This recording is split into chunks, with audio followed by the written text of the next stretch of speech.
1985లో intermediate పరీక్ష state first. IIT entrance పరీక్ష రాస్తే మళ్ళీ స్టేట్ ఫస్ట్. 1989లో చెన్నై ఐఐటి నుంచి కంప్యూటర్ సైన్స్ కోర్సు పూర్తి చేశాడు. అప్పుడు బ్యాచ్ ఫస్ట్. అదే ఏడాది గేట్ పరీక్ష, మళ్ళీ ఫస్ట్ ర్యాంక్.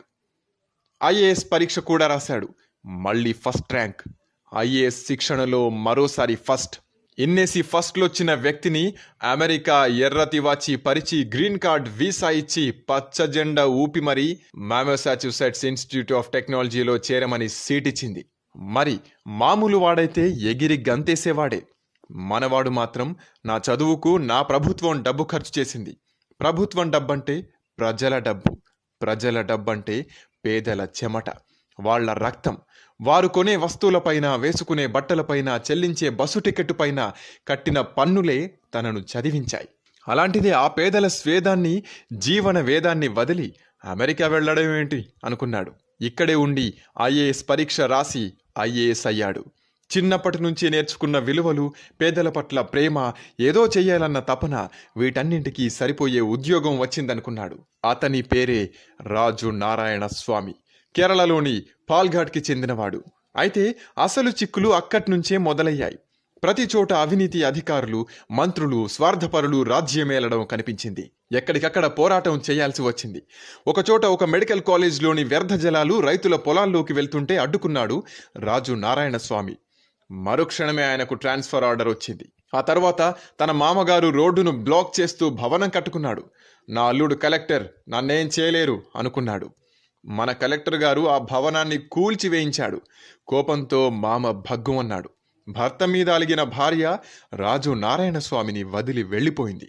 ఆ తర్వాత రాజు నారాయణ స్వామి పన్నులు ఎగవేసిన ఒక లిక్కర్ డాన్ ఇంటిపై సోదాలు జరిపించాడు.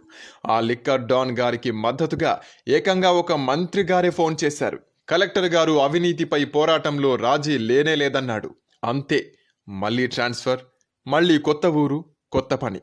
కొత్త చోట వానాకాలానికి ముందు మట్టితో చెరువులకు, నదులకు గట్లు వేయడం, బిల్లులు వసూలు చేసుకోవడం, ఆ తర్వాత వానలు పడ్డం, వానకి గట్టు కొట్టుకుపోవడం, మళ్లీ టెండర్లు, మళ్లీ పనులు, మళ్లీ బిల్లులు, మళ్లీ వానలు, మళ్లీ ఇదే తంతు కొనసాగేది.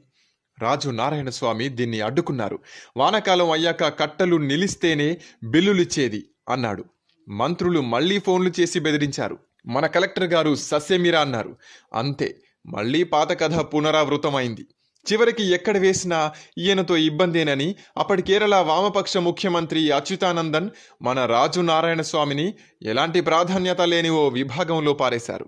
చివరికి ఆయన నిజాయితీని, పని పట్ల ఆయన శ్రద్ధను చూసి ఐక్యరాజ్య సమితి నుంచి ప్రత్యేకంగా ఆహ్వానం వచ్చింది. మా దగ్గర పనిచేయండి అని కోరుతూ పిలుపు వచ్చింది. ఒక నిజాయితీపరుడైన ఐఏఎస్ అధికారి ఈ వ్యవస్థలో ఇమడలేక, అవినీతితో రాజీ పడలేక ఎక్కడో ప్యారిస్లో పనిచేయడానికి వెళ్ళిపోవడానికి సిద్ధమయ్యాడు. రాజు నారాయణ స్వామి మామూలు వ్యక్తి కాదు. ఆయన 23 పుస్తకాలు రాశారు. వాటికి చాలా ప్రజాదరణ వచ్చింది. ఆయన రాసిన నవలకు సాహిత్య అకాడమీ అవార్డు కూడా వచ్చింది. ఆయన రాసిన నవల్లో హీరో అన్యాయంపై విజయం సాధించి ఉండొచ్చు, కానీ నిజ జీవితంలో హీరో అయిన రాజు నారాయణ స్వామి మాత్రం పోరాడలేక అలసిపోయి దేశాన్నే వదలాల్సి వచ్చింది. రాజు నారాయణ స్వామి ఈ ఘనత వహించిన భారతదేశంలో ఒక ఫెయిల్యూర్ స్టోరీగా మిగిలిపోయాడు అని రాయడం ఎవరికిష్టం? కానీ కొన్ని జాడ్యాలు దేశాన్ని వదలాలంటే కొందరి చరిత్రలు ఇలా ఒక చరిత్రగా మిగలకూడదు. అందుకే అందరికీ తెలియాలంటే దీన్ని షేర్ చేయండి. రాజు నారాయణ స్వామి గారిది ఫెయిల్యూర్ స్టోరీ అస్సలే కాకూడదు. లోకా సమస్త సుఖినో భవంతు. షేర్ చేయండి, సబ్స్క్రైబ్ చేయండి. CBC9.News.